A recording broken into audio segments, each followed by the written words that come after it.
Nafsi Oromoot walloo kanneen ummaddanaa Amaaraatiin miidhamaniif gargaarsa maallaqa taate loltoonni Itoophiyaa hergam naga kabachiisuuf tuulan jiran immoo 120 malli qoorgaltummaa gaafachuu dubbatamaa waan isaan jirra. Koongireesiin Federaalaa Oromoo filannoo keessa ba'uusaatiin akka hin gaabbiin durtaan paarticha Piroofeesar Mararaa Guddinaa beeksise. Piroofeesarichi gaaffiif deebii BBC Afaan Oromoo waliin godhe qabsoon Oromoo akka lagintaatiin balbaloomsa jira. Abiraan Birruutti sande gaazexeessaan OBN Kadame Qeellam Wallaggaa rasaasatti dhukaafamee lubbuudha.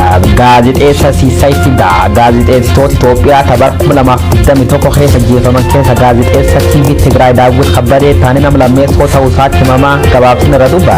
Hawaasni Musliima Itoophiyaa dirree masqala irra ugguramuun dubbiqaaf akka lammeessootti ilaalamneen qoomii warraatti bulchiinsi magaalaa Finfinnee harka lafaan dhaanuu jira. Fuulli miidiyaa hawaasaa har'a kanumaan guutame oole maal fa'aa jedha bal'inni irra dubbaan caamsuudhaan bara 2021 guyyaa wiixaan darguu sodoo irraa dabar.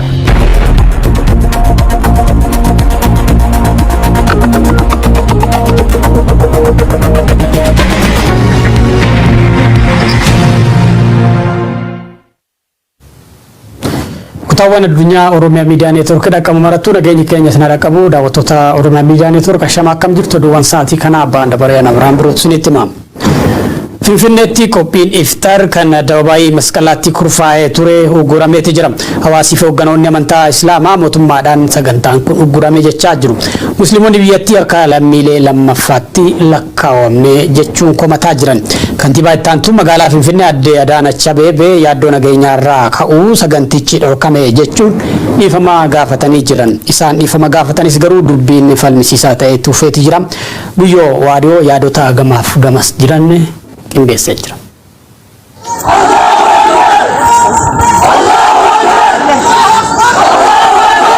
Junta ishaalal junta wayyaane hordoftoota amantaa islaamaa naannoo ji'oota tokko oliif xoomer turte jedhe Finfinneetti argamna. Iddoo yookaan bakki Dababaayii Masqalaatti bakka warra amantaa qofa osoo hin taane warri muuziqaa siyaasaaf falaasama hunditti wal ga'u. Itoophiyaa biyya Hamad jiddu galii amma Addis Ababaa lafa aadaaf seenaatti lafa Oromoo waggoota 3-4 duratti akka nama qofa osoo hin taane akka bofaa wayyaaneen irratti ba'ame.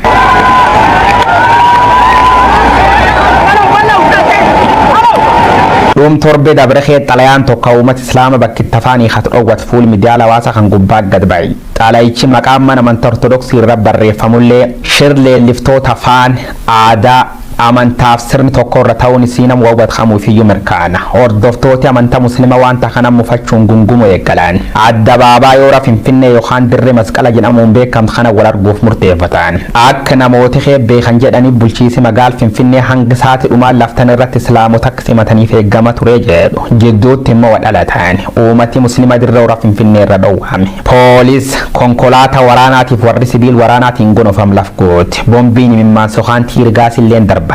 Uummati muslimaalleen akkan jechuun mootummaa baara laf dhufeef deebi'i.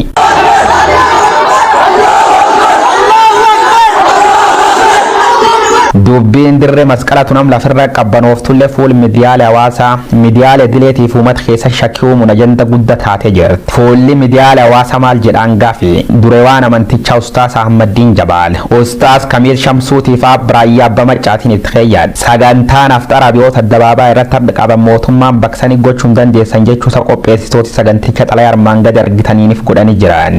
Garee walqixxummaan kan kee liqinfamneen iyyoo mirgi kan kee dhorkaamu kadhachuuf yookaan jilbiiffachuudhaan akka walqixxummaan keen kabajamne bari waliin dhaabbadhu. Ifti teessayyuu akkan taaddu kanti teessan maal akka taatu bannee jirra. Warri lammi lamaffa ta'uu jiraatti amantanii fudhatan sagantaa faxirii biyyoota Dabaabaa irraa fuun mirgisaati jechuun uummatatti. Namni kun jechuun Ahmaddiin Jabaalitti fufuun uummata musliima walqixxummaa malee lamummaa sadarkaa lamaffaan fudhadhu jedhee faxiriin jari qopheesseef kan fakkaatu jechuun suura waraana maxxanse. Gochaarra kun hin biyyiti harkeennu akka jirtu waan agarsiis fakkaata. Kun affeera faxariiti jechuun ka gaafata Abiraayyaa Abba Maccatuur mirga lamummaa keenya eenyuufiyyuu dabarsine laan kun immoo Ustaas Kamiil Shamsuuti saganticha eeggaluun dur waan kan maxxanse akkan jechuun akeekachiisullee waan taateef hin fakkaatu. Guyyaa irra dirree warraaqsa yookaan masqalaa sagantaan afxirii daandii hore qindeessituutiin qophiin isa xumurame gaggeeffamuuf sa'aatii muraasa ta'eef. Kaayoon saganticha nageenyaaf jaalallabsu ta'uu wajjiin daaraan midhaagee bif midhaag biyyatti addunyaatti ibsu akka danda'u hunduu ga'e saba'uu qaba. Sochiin faallaa ka godhamtu kam walqixxummaaf abba biyyummaa uummata musliima gaafa keewwan galchuuf fudhatamin qabu. Uummati tokkummaaf nageenyaaf jecha mirgisa yeroo dhiibamu obsaan dabarsuun kabajummaan daaraan mirgisa sarbamuuf socho'uun mirgisa obsaan eeggatuuf akka kutate lafa kaafeera. Faayidaa walootiif socho'uman kabira ukkaamsan of qofaaf jiraachuuf qaam sochoo gar jidduu fiduun kan danda'an mirguutuun qabsaa'u. Kanuma jedhoo son xumuriin dubbiin bad. Achiin booda waan takkan jechuun viidiyoo takkatti maxxanse jechu guma shanin caalleen akkanatti ibsaat. We are in different world. Biyya akka jiran jechuusaat. Uummata islaama qofa son taane namni dhugaaf dhaabbatu hundi waan uumameen gaddu isa tilmaamuun hin ulfaatu. Haadireen mootummaa tokko tokkolleen dubbiin dabtawa mananii waan fudhatan fakkaatan. Taan immoo dubbiin dhimma amantaa qofa son taane Gibxi tarka keessa qabaa jechuu jiru. Wanni amma ajanda feesbuukii dhuunfate jiru kun ka'umsiisa dhimma amantaatii miti. Jaalannus jibbinus beeknes ta'e wallaallus dubbiin dubbi siyaasaati. Maddi isa keessa ta'ulle ala ta'ulle siyaasaa. Kan irra kaaftirreen masqala hundaafuu qabeenyi walooti irreechaaf arafaaf masqalaaf walqixa tajaajila. Asiifacha harkisu kalakkifnu itti gaafatama biiroo aadaaf turizimii Oromiyaa jedhe. Waan mootummaa Itoophiyaa irra dhiyaatu hundi dursa deebii kennuun loltu muummichi ministeera kafakkaataa Bitaayyee Danda'a immoo sababaayyoo madaalam jechuun itti keeyyaata. Lammiileen cufu walqixa jedhaa Bitaayyee Danda'a amantaa afaan sanyii koorniyaaf sababuuma biraatiin lammiilee wal dabarsuun hin ta'u.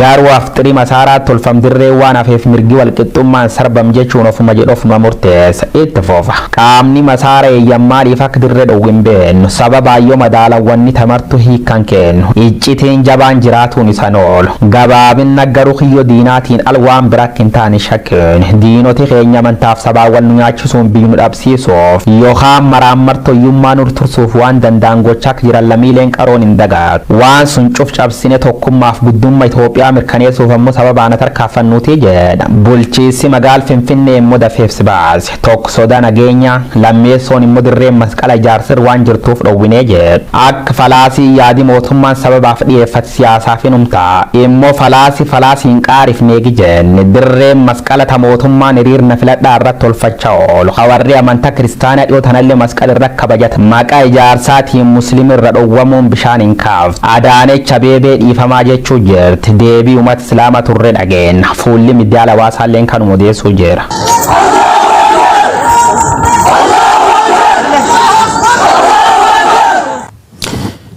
Koongiresiin Federaalawaa Oromoo filannoo keessaa ba'uusaatiif gaabbii takkallee hin qabnu jedhan dura ta'an paartichaa Profeesar Mararaa Guddina. BBC waliin gaaffiif deebii kan tolchan Profeesar Mararaan qabsoon keenya laga hin ceene abdiinis hawwiinis abjuunis laga gama jira waan ta'eef ammatti siyaasa keessaa ba'uufillee akka hin feene dubbatanii jiranii gabaasa kana gattaanutti qindeessinee jirra. Akka lakkoofsa Itoophiyaa bara 1948 godina Shawaa Lixaa Tokkee Kuttaayee lafa jedhamutti dhalatan gameessi siyaasa Itoophiyaa fi barsiisaan Yuunivarsiitii Finfinnee Profeesar Mararaa Guddina qabsoo karaa nagaatiin nama maqaa gaarii horatan hirmaannaan siyaasaa isaanii bara mootii Hayila Sillaaseetii eegala sosochii barattoota Itoophiyaa irraa boodarras miseensa sosochii sooshaalistii guutuu Itoophiyaa Mayisoon kan turan Profeesar Mararaan bara mootummaa Dargii waggoota 7 hidhamanii jiru. Digirii jalqabaa isaanii Yuunivarsiitii Finfinnee irraa muummee barnoota saayinsii siyaasaa fi hariiroo idil addunyaatiin digirii lammeessoo saayinsii siyaasaa Yuunivarsiitii biyya Ameerikaa Ijipti argamurraa akkasumas digirii sadaffaa biyya Neezerlaanditti baratan. Yuunivarsiitii Finfinneetti baroota dheeraadhaaf barsiisummaan kan tajaajilan namni kun barruulee fi kitaabilee siyaasaa biyya Itoophiyaa irratti xiyyeeffatan maxxansanii jiru. Kana malees dhaabbilee siyaasaa akka Koongireesii Biyyoolessaa Oromoo fi Koongireesii Uummata Oromoo hundeessuun hoogganaa turan. Amma immoo durataa Koongireesii Federaalawaa Oromooti. Filannoo biyyaalessaa bara 1997 deebsifame irratti injifachuun waggoota 5f miseensa mana maree bakka bu'oota uummataa Itoophiyaa turani. Filannoo bara 1997 irratti dhaaba isaanii Koongireesii Biyyoolessaa Oromoo dabalatee gurmuu paartilee siyaasaa tokkummaa ummootii Dimookiraatawaa Itoophiyaa Hibret hoogganaa turan. Yeroo ammaa gamtaa dhaabbilee siyaasaa Madirak jedhamuun beekamu dura taa'uudhaan tajaajilaa jiru. Durataa Koongireesii Federaalawaa Oromoo Profeesar Mararaa Guddinaa sochii barattoota Itoophiyaa irraa kaasee naannoo walakkaa jaarraa oliitiif siyaasa Itoophiyaa keessatti hirmaachaa jiru. BBC'n Profeesar Mararaa Guddinaa waliin gaaffiif deebii tolcheen dhaabni isaanii Koongireesii Federaalawaa Oromoo dhiibbaa mootummaatiin filannoo biyyaalessaa marsaa 6ffaa ala ta'uu himan. adeemsa dhaabni isaanii filannoo keessaa itti ba'ee fi mala siyaasaa Itoophiyaa irratti BBC wajjin turtii kan godhan Profeesar Mararaan dhaabni isaanii filannoo keessaa ba'uuf murteessuu isaatiin dura waggoota 3 darbaniif mariiwwan siyaasaa hedduu dhaaba biyya bulchaa jiru dabalatee qaamolee garaagaraa wajjin taasisaa turuu dubbatanii jiran. Mariiwwan kanneen keessaa immoo kan ministeerri muummee Abiy Ahmed irratti argamanis akka jiran haa ta'u malee mariiwwan taasifaman gama waliigaltee biyyaalessaa uumuutiin bu'aa kan hin argamsiifne ta'uu dubbatu. Mootummaan kan barbaadu humni addawaawii keessaa ba'ee jijjiirama biyya kanaa olaantummaan gaggeessuu qaba. Isa nu jalaa hin tuqinaa kan jedhudha. Abjuu biyya kanaa nutu itti ufee bulchuu qaba jechuun ala deemuu didanii jedhan. Nuti immoo kan hidhamaa fi dararamaa ture akkasumas gatii guddaa itti kaffallee fi dhiigni ijoollee Oromoo gadi nam'aa ture sirna kana jijjiiruu fi jedhan. Sababni milkaa'uu dhabuu fi tufiinsa dhabuu gaaddisa dhaabbilee siyaasaa Oromoos kanuma ta'uu dubbatanii jiran BBC'tti. Garaagarummaan dhaaba isaaniitii fi dhaaba biyyattii bulchaa jiru gidduutti uumame kunis hidhamuu miseensota isaaniitii fi cufamuu waajjiraalee isaaniitiif sababa ta'uu dubbatan.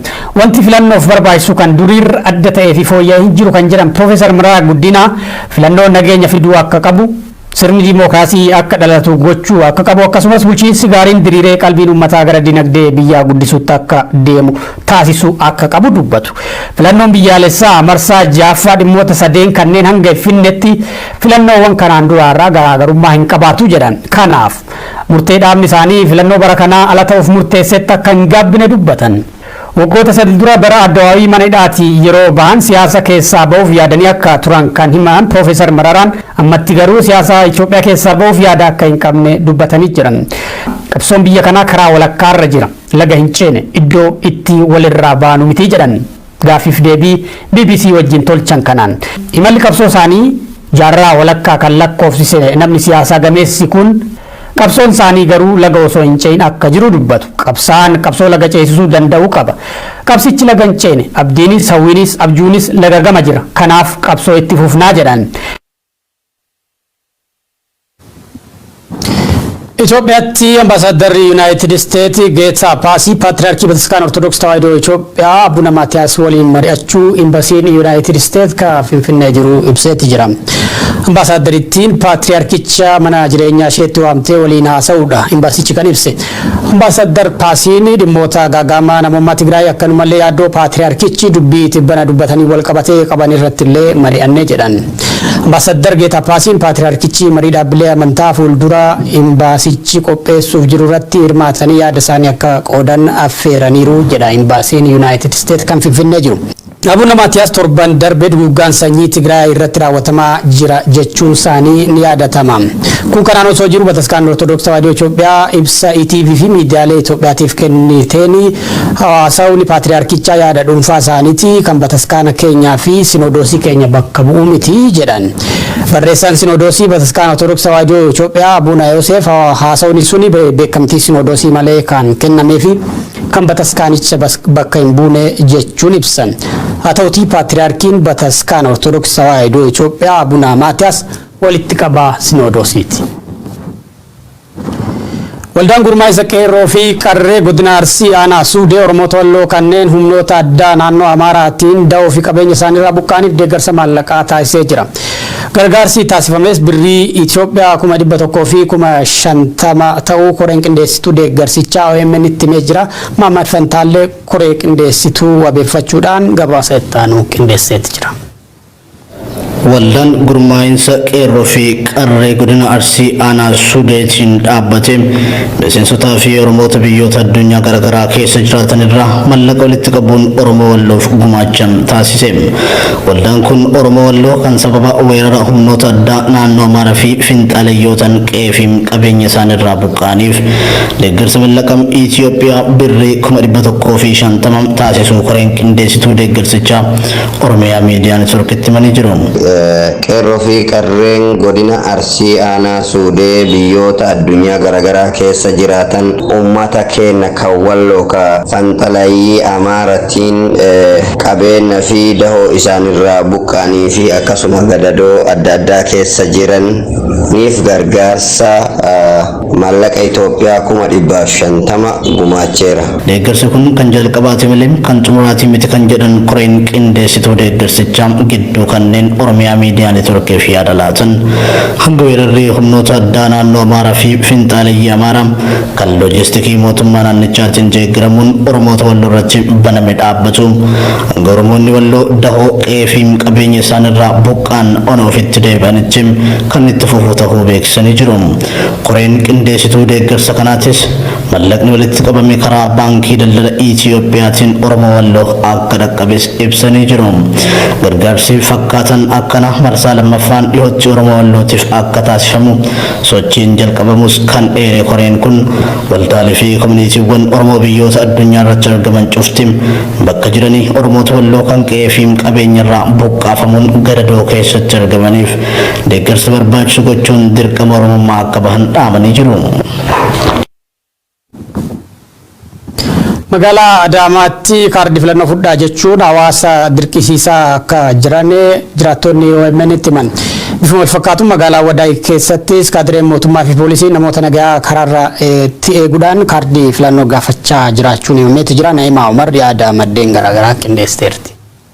Magaalaa Adaamaatti sababa kaardii filannoo fudhadhaa jechuutiin hawaasni magaalattii goolamaa jiraachuu maddeen gabaasani. Dabballoonni mootummaa bilxiginnaa magaalattii keessa bobba'uudhaan namoonni dirqamaan kaardii filannoo akka fudhatan dirqisiisaa jiraachuu kan himu maddi keenya magaalaa Adaamaa irraa OMN'f yaada laatee namoota kaardii filannoo hin fudhannu jaanii didan qabanii mana hidhaatti guuraa jiraachuu hima. Gandoota magaalattii hunda keessatti hawaasni gadi bahee ol deebi'uuf rakkachaa jira kan jedhu namni kun yeroo ati manaa baatu poolisoonni alaatti si eeguun kaardii filannoo akka waraqaa eenyummaatti qabdaa jaanii si gaafatu. Hin fudhanne ati jennaan battaluma sanatti sireebuun mana hidhaa si geessu kan jedhu maddi keenya kun haalli magaalattii keessatti mul'ataa jiru yaaddessaa ta'uu hima. Ammoo sirrii walaaltanii magaalaa Adaamaa kana keessa iddoon boolee Gandahara jedhamtu keessa nama achiin toora saniin mi'aawoodha. Waan sirrii gabbuun dandeessu laala waraqaa eenyummaatiin malee waraqaa kaardii filannootiin kaardii filannoo kanaan malee gabbaasii deemuu dandeessu. Poolisoonni kana dhaabbatanii sin dabarsanii poolisii gaafatanii fudhattee fudhatumaan namaan hin fudhanne yoo ati lakkiin bakka fudhadhee jiru nutti malee hin fudhanne wattee eenyuma san si qabanii si tumanii sibiila isaan geessanii. Oduma wal qabateen baha Oromiyaa magaalaa Awwadaayittis waraanni mootummaa karaa irratti bahuudhaan kaardii filannoo keessan nu agarsiisaa jechuudhaan namoota doorsisaa jiraachuun himame. Qeerroo fi uummanni magaalaa Awwadaay waliin ta'uudhaan filannoo bakka bu'aan keenya keessa hin jirre irratti hin hirmaannu jaanii diddaa agarsiisuun ejjennoo tokkoon socho'aa akka jiran kan himu maddi keenya Awwadaay irraa qunnamne sababa kanaan qeerroon magaalattii baay'een mana hidhaatti guuramanii jiraachuu hima. Qeerroowwan kanaan dura hidhamanii fi kanneen tibbana filannoo dhufaa jiru kanarratti gufuu taatan ja'amanii hidhaman waajjira bulchiinsaa keessatti hidhamuun haalli qabiinsi mana hidhaa hedduu yaaddessaa ta'uu maddeen addeessanii jiru. Walumaa galatti uummanni Oromoo waan isaaf ta'uu fi waan isaaf hin taane tolchee waan beekuuf filannoo shiraa kan dirqamaan kaardii fudhaa jaanii ijoollee umriin isaanii filannoof hin gahin dabalatee hawaasa goolaa jiran kana balaaleffachuu fi mirga walqixxummaa sabaa fi sablammootaaf qabsaa'uun cimee itti fufas ja'anii jiru. Maddeen OMN fi yaada kennan kunneen. Oduu maddeen alaarraa arganneen loltoota Itoophiyaa kan ergama nagaa kabachiisuuf Sudaan turanii 120 ta'an Sudaanitti koolugaltummaa gaafachuu dhaabbanni mootummoota gamtoomanii beeksiseeti jira. Loltooti kunneen gaagama siyaasaa Itoophiyaa keessaa hordofee akka koolugaltummaa gaafatan VOA gabaaseeti jira. Loltooti kunneen kibba Sudaan kan turan yoo ta'u koolugaltummaa kan gaafataa jiran kunneen warra ergama isaanii muddee darbe xumuranii gara Itoophiyaa deebi'uudhaaf turani. Jaarmiyaan baqattootaa kan dhaabbata mootummoota gamtoomanii UNHCR loltooti kunneen nagaan isaanii mirkanaa'ee sadarkaan baqattummaa akka kennamuuf himeeti jira. Loltooti kunneen dhalattoota Tigraay ta'uu fi ta'uu adda hin baane jedha gabaasii sagalee raadiyoo Ameerikaadha. Armaduwallee loltooti Itoophiyaa 100 ol ta'anii koolugaltummaa Sudaanitti gaafachuun isaanii ni yaadatama. Oduu gaddaatiin gaazexeessaan OBN kan damee godina Qellam Wallaggaa Siisaa Fidaa ajjeefamuu miidiyaaleen gabaasaa jiru. Siisaa Fidaa kan ajjeefame osoo cidhaa galaa jiru naannoo mana isaatti namoota lamaan dilbata gara darbamaa sa'aatii 11 walakkaatti akka ta'e qajeelcha poolisii godina qellam wallaggaatti daayirektarri nageenya naannoo mirkaneessuu Inspektar Ahmad Yaasiin bilbilaan OBN itti dubbatanii jiran. Aangawaan kun Sisaay kan ajjeefame hidhattoota shaneetiin jedhu. Namoota ajjechaa kana raawwatan to'annoo jala oolchuuf hordofii gochaa akka jiru aangawaan kun himaniiti jiran. Gaazexeessaa Sisaay Fidaa gaazexeessitoota Itoophiyaatti bara 2021 keessaa gaazexeessaa televezyiinii Tigraay Daawit Kabbadaatti aanee nama lammaffaadha.